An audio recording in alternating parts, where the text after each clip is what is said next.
I'm Afshin Rattansi. You're watching Going Underground, broadcasting from our studios next to the headquarters of the British Secret Service. In today's show, what are the connections between Israel and ISIS? We ask the Palestinian ambassador to Britain.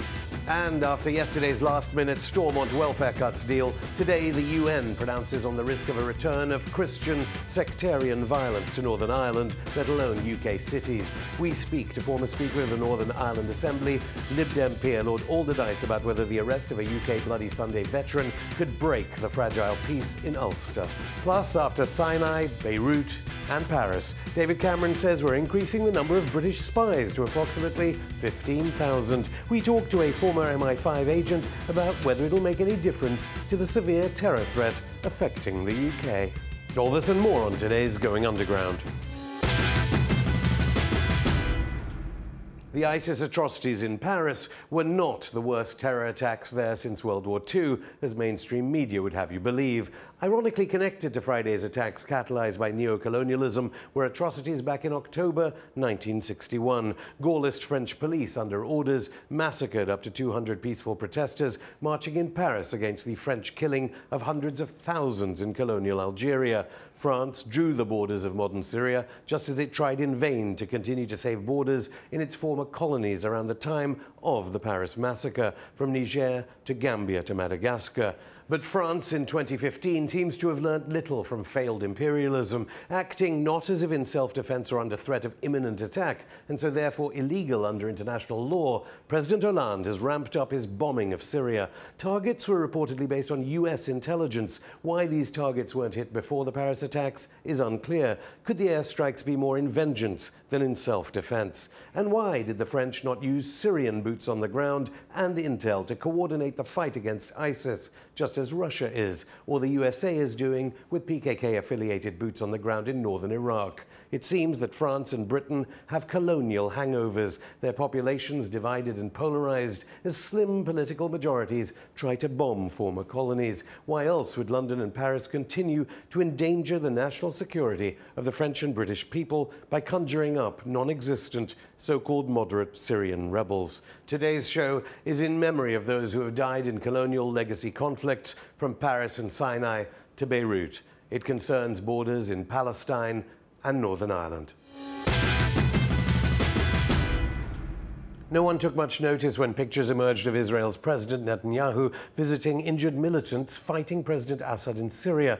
After all, if even Israeli nuclear weapons got little airtime at Monday's IAEA presentation at the UN, who would bother with alleged connections between ISIS and Israel? But are the reasons we don't go to war with Israel over its WMD symptomatic of British double standards? Hezbollah, fighting against ISIS, bore the brunt of last week's Beirut atrocities, but Hezbollah are still considered terrorists by David Cameron, unlike his so-called moderate Syrian rebels. As Israel continues daily demolitions of Palestinian homes, the torture of children, and ongoing airstrikes on besieged Gaza, supposedly because of Arab youths with knives, I'm joined now by Palestinian ambassador to Britain, Manuel Hassassian. Thank you for coming back, Ambassador. Thank you, sir.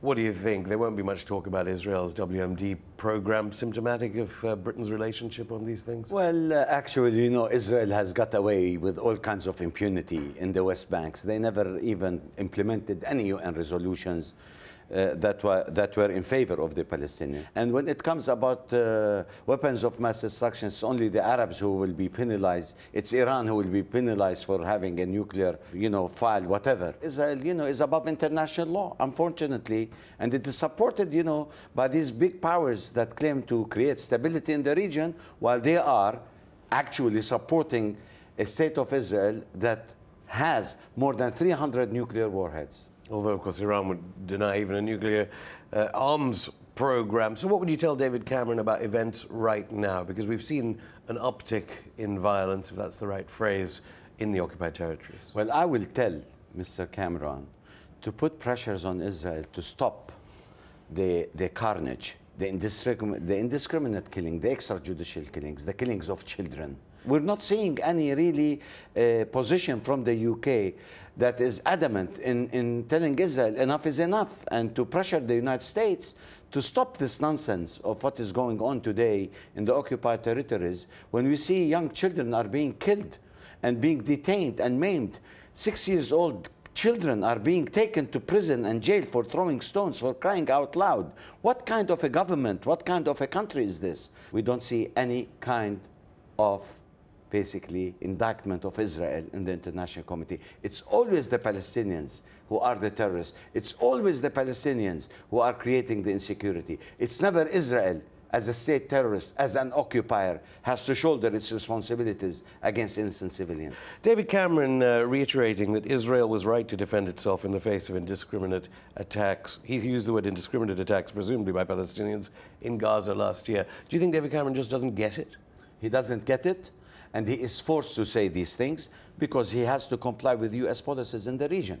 Every time we meet with Mr. Cameron or with all officials, every time we mention Palestine and the position of the UK vis-a-vis Gaza, vis-a-vis the West Bank, has always been said, it's not in our hands, the political process is in the Americans. What we can do, we can just, consult with them and tell them to ease the pressures and what have you. But in the final analysis, I don't expect, David Cameron to side with the Palestinians because his geostrategic interest lies with that of the Israel, and he maintains a neutral stand vis-a-vis the Palestinians. Yes, they are funding us. Yes, they are saying settlements are illegal.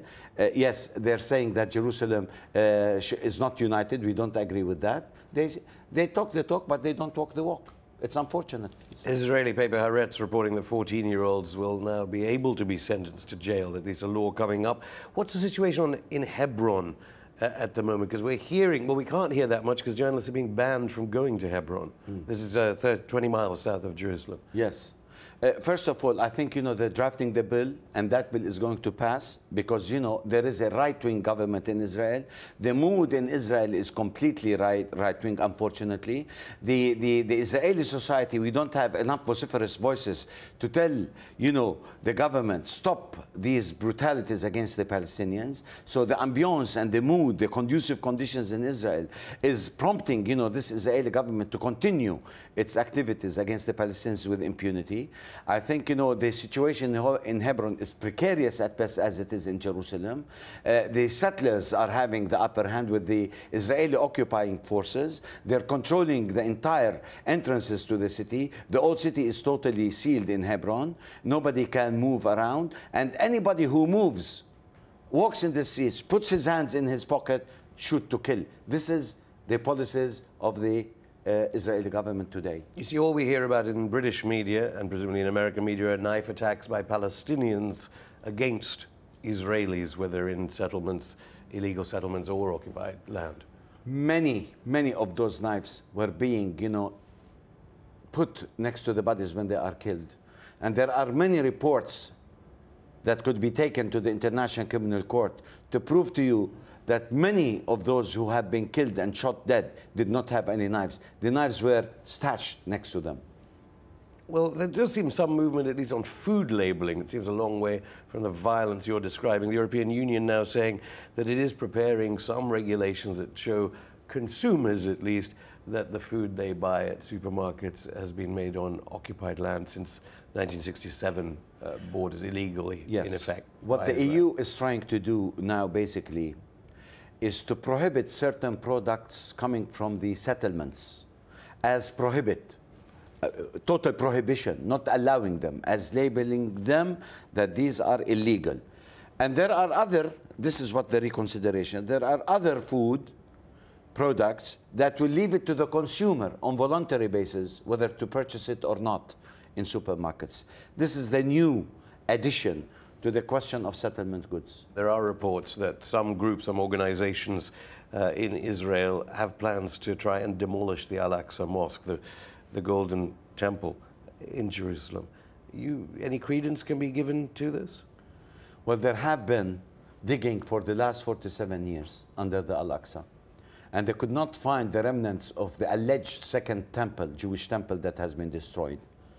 There is no trace, my friend, of this temple, and this is the excuse that these extreme right-wing fascists who claim that there is the temple there, and they refer to it as the Temple Mount. 47 years of digging. The Al-Aqsa Mosque is going to crumble because of these diggings, and I tell Israel hell will break loose if that happens. Now, of course, some people might say they've seen Palestinians, video footage of them with knives. You don't think that's a sign of desperation, not only against Israeli occupation, but against people like you and the Palestinian Authority and their failure to unite against illegal occupation? Well, actually, I mean, nobody can deny that, the Palestinians have resorted to the minimum. And that minimum is the knife. Facing an Israeli with K-16, with M16, all right? So this is the minimum. And this is an act of desperation because he knows or she knows, whoever is going to slash or use the knife against the Israeli, settlers and not civilians, settlers, soldiers, and most of the incidents were against settlers and soldiers. I insist on this, all right? Knows that this is an act of desperation. My friend, 48 years of occupation, 22 years we have been embarked on a peace process that brought nothing except they quadrupled in terms of settlement, settlers and in terms of settlements. Now we have almost 670,000 settlers in the West Bank and East Jerusalem, while in 1993 we had only 191. Now we have more than 100 settlements. Nothing has improved on the ground. Is that nothing because you haven't unified with other Palestinian groups? No. I mean, there's a rare show of unity the other day. Hamas MP Khalil al-Hayya says differences need to be set aside now and there should be a united front. Is the Fatah finally going to sit down with Hamas and unite? No. Maybe with the Hezbollah? desperation is with occupation. The desperation with the peace process. The desperation... Not against the corruption of the Palestinian Authority? Please. The desperation is against the international community, not putting pressures on Israel, not to go back to the negotiation table. The economic situation, the relative deprivation, the demolition of houses, the extracting of people from their houses, the building of the wall, the setup. All these acts during the last 22 years have not bore any fruition. So these kids who are on the street voluntarily came on the street because of the frustrations. And these kids were born after the Oslo Agreement. So you're talking about a completely new, different generation. Now, the question of unity, my friend, this is an internal Palestinian issue. Today, Hamas, Jihad Islami, everybody are united in defying this occupation. Because the defending of the Al-Aqsa Mosque, the defending of the Abrahamic Mosque in Hebron, the defending of our people, is something goes beyond factionalism and well, you say it's an internal problem, internal issue. The leader of the opposition here, Jeremy Corbyn, has fought for peace in the Middle East all his political life, and he's always fought for all these different sectors. Can you not just get it together for a united front now? We are getting it together, and there have been a lot of... With Hamas, with Hezbollah, with everybody. All of them. All of them. Concerning this conflict now, we are united because my friend, in the Middle East, the issue of religion could mobilize upon all differences in political ideologies. The two words, Allahu Akbar, will bring all the Muslim people together, including even the Christians in Palestine. And just very finally, any truth, do you think, on Israeli help for ISIS? There were pictures, famously, Golan Heights pictures. Could it be that Britain is on the side of the Palestinian groups like Hezbollah and others in the fight against ISIS, and Israel is on the side of ISIS? My answer to you, I'm not going to meddle in answering this question, but if you are smart enough to read between the lines, you can draw the right conclusion. Ambassador, thank you. Thank you. We contacted Israel's London embassy about the allegations made in that interview, and they told us that they don't see any reason to comment. Coming up after the break, 3 spooks and a lord is what Sinn Féin called it. We speak to the Lord. And we ask a former MI5 agent whether David Cameron's plan for thousands of new spies will save British cities from a Paris-style attack. All this and more in part 2 of Going Underground.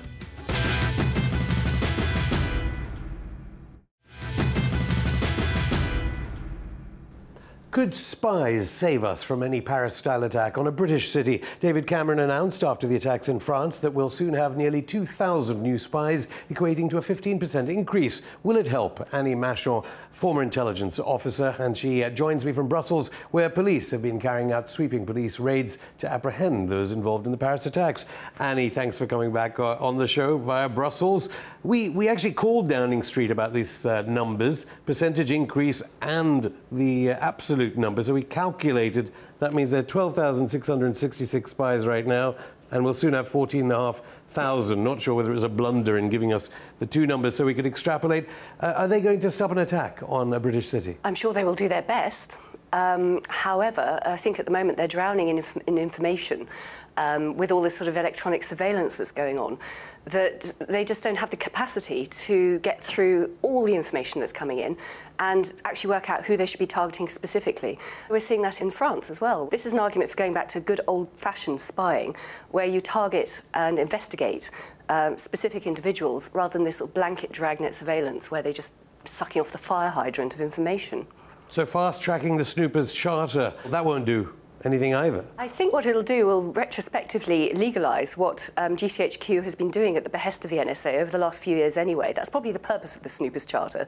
It certainly was back in 2013 when it was first mooted. But yes, I think this over-reliance on technical surveillance is very much something that the Brits are adopting from the American spy agencies.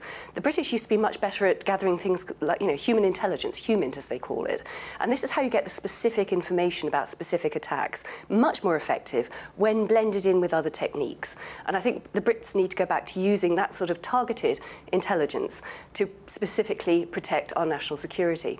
As I said, at the moment they're drowning in information, and actually I think that's putting our national security at greater risk. Do you think it's that drowning that's the reason why every single time there's an atrocity, Madrid 2004, London 7/7, we learn later that the people involved were already under surveillance? Very much so, yes. And in fact, all the most recent so-called lone wolf attacks across much of the West, be it Canada, Denmark, France, Australia, again, all these people have been known to the spies ahead of the attacks they carry out. The same with the murder of Corporal Lee Rigby. The two people who were convicted of that attack were also on the radar and, in fact, had been arrested and questioned by the spies. So if they free up their resources to go after proper suspects rather than just looking at all of us or gathering up all our information, then we've got a better chance of protecting people on the streets of the UK. On the other hand, David Cameron did say that British intelligence has foiled 7 attacks, including one last month. Should we believe the government? I'm sure David Cameron is telling what he believes to be the truth. Whether he's been told the truth by the spy masters in the UK is another matter, because over the last decade we've seen time after time after time top spies and senior police officers lying to the Intelligence and Security Committee. So, for example, Lord Blair in 2008 said that they had foiled 12 attacks and then he had to scale it down to 6. Other top spies as well have done the same thing. They like to inflate the figures in order to make us feel more secure. But in fact, what they do is just make us feel more afraid that all these plots are going on. And I'm not trying to say there are not plots, there are not dangerous people out there. But I think we need proper accountability, proper oversight, so we can modulate the threat assessment and reply and react adequately in a proportionate manner within a democracy. Well, if the haystacks are getting larger and the needles maybe smaller, what is it like over there in Belgium? Because as we know, ISIS wants there to be a climate of fear in NATO capitals. We're getting drip-fed that media fear here. What about there, where the police sweeps are going on? Very much so. I mean, I've been here over the last few days, and there are constant sirens in the background. And obviously they've arrested, I think, up to 8 people so far in quite aggressive arrests. And also we're seeing that in France as well, where there have been these dawn raids of 100 terrorist suspects being arrested and taken into custody. So, yes, there's very much a sort of sense of we're all living under threat. And I think this is where we need proper accountability, we need proper information rather than this ramping up of fear that divides communities, turns people against people. That is counterproductive. And this, of course, will lead to more people feeling that they are alienated from mainstream European society and potentially going down the path of radicalisation. So we are sort of creating a rod that beats our own back. Annie, thank you. When the UK government announced post-Paris heightened security against terrorism, one could forgive those in Northern Ireland for saying plus ça change. People in Belfast live with heightened security every day. The UN today presents preliminary findings about the legacy of the Troubles, while fears increase of a return to Christian sectarian violence in the province. It comes after the first arrest of anyone connected to the events of Bloody Sunday, when UK paratroopers shot dead unarmed civilians in the streets of Derry back in 1972. With me is the former Speaker of the Northern Ireland Assembly, Lord Alderdice. He's the Liberal Democrat principal spokesperson for Northern Ireland in the House of Lords and was a member of the Independent Monitoring Commission that played a key part in the fragile peace that exists in the province today. Lord Alderdice, welcome to Going Underground. Before we move to recent events in the province, let's talk about Rising. We have Shadow Foreign Secretary Hilary Benn who was speaking, former Prime Minister Gordon Brown. What were you talking about? Speaking about the issue of conflict, particularly as it relates to the Sustainable Development Goals, which were recently agreed by the United Nations. One of the slightly disappointing things, and there are many good things about the SDGs, is that resolving conflict was relegated very, very low down the list. Although it's #1 priority in the foundation of the United Nations, which produced the SDGs, it's one element of 3 in SDG 16 out of 17 SDGs. So it hasn't really had a very high priority. And part of the idea of Rising is to raise the priority of resolving and addressing conflicts. Whenever we were trying to deal with things in Northern Ireland, resolving conflicts was what a lot of world statesmen were doing, whether it was Clinton, Gorbachev, de Klerk and Mandela. Now world leaders seem to be more focused on conducting conflicts rather than resolving them. Conflicts that have kind of been resolved may come back.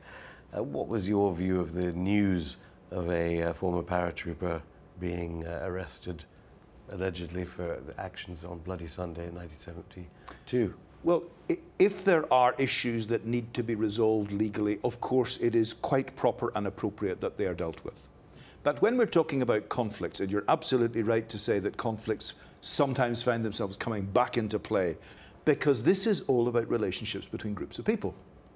And what we know about relationships between individuals is it's never something that's sorted. It's something you've got to keep working at and keep addressing all the time, whether it's because of memories of things that have happened in the past or fears of what might happen in the future. So if there are issues that need to be addressed legally, that's important. But if there are issues that need to be addressed in terms of the relationships between the different communities in Northern Ireland and outside Northern Ireland, then that's something that has to be addressed as well as simply the legal question. It was inevitable, wasn't it, that if the PSNI were investigating it as part of a legacy operation, that we would see arrests like this?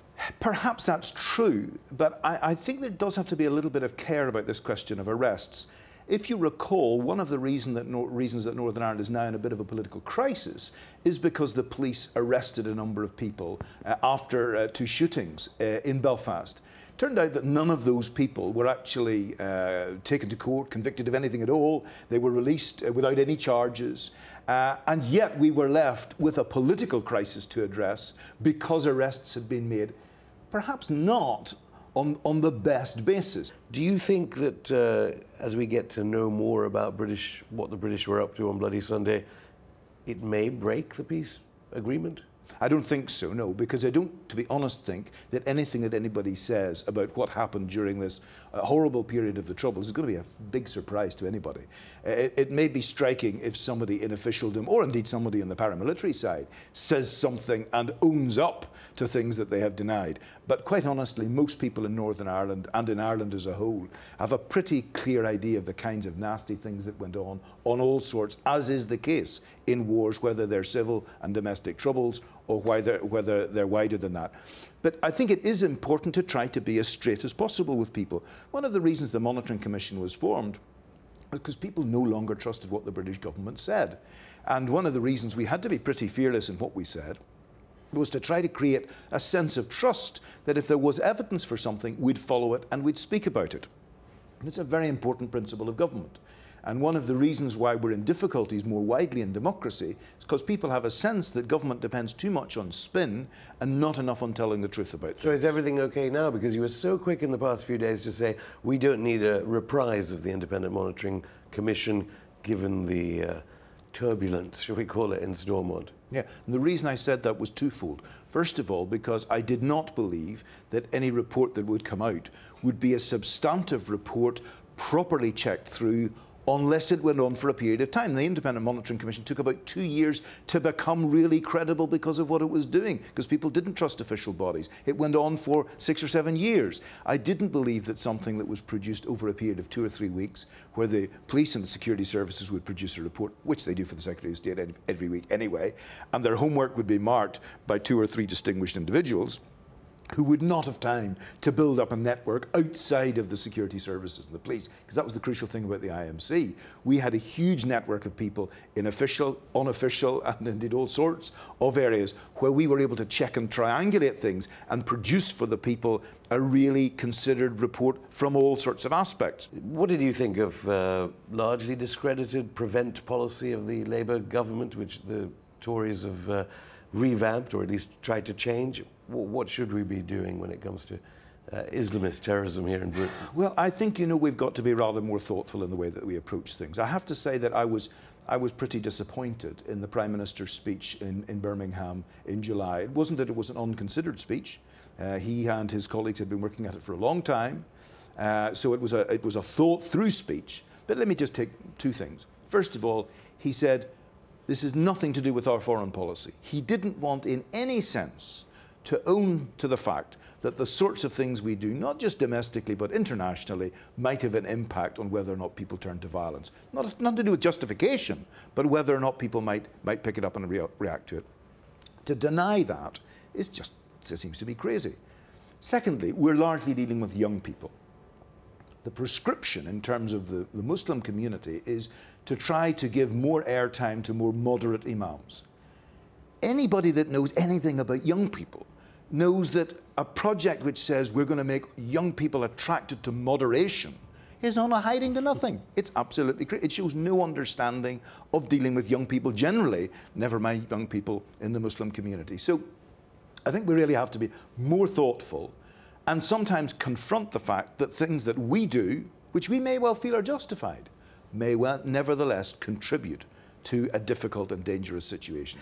What do you think about Enda Kenny's kind of intervention into the European debate? All the work that was done for the peace process could be shattered, and as the border between Southern Ireland and the North went back up. You share his fears? I think the Taoiseach was absolutely right to raise this question, because there hasn't been a lot of conversation in Northern Ireland about it. People in the South are much more aware of it. But we've done a huge amount of work to get over that question of a border that was unhelpful in the relations between the northern and southern parts of Ireland. And for us to find ourselves with a border going back up again there, and indeed a border potentially coming up between Scotland and England, and the problems that would create for the identity of northern Protestants, I think it's absolutely right to raise a considerable concern about that. Now, if people vote, they vote. But they need to vote on the basis of really understanding all the potential consequences. And that's why we're trying to get a serious conversation going in Northern Ireland about the whole question of Brexit and all its potential implications, including the one about the border that the Taoiseach quite properly raised. Lord Alderdice, thank you. You're welcome. That's it for the show, but join us again on Saturday when Britain's former ambassador to Syria tells us whether British foreign policy has fueled terror attacks on European cities. Get in touch via social media. Watch RT UK News with Bill Dodd on the hour from 7 till 10. See you on Saturday, 41 years since the Birmingham pub bombings killed 21 people, which led to the miscarriage of British justice for the Birmingham Six.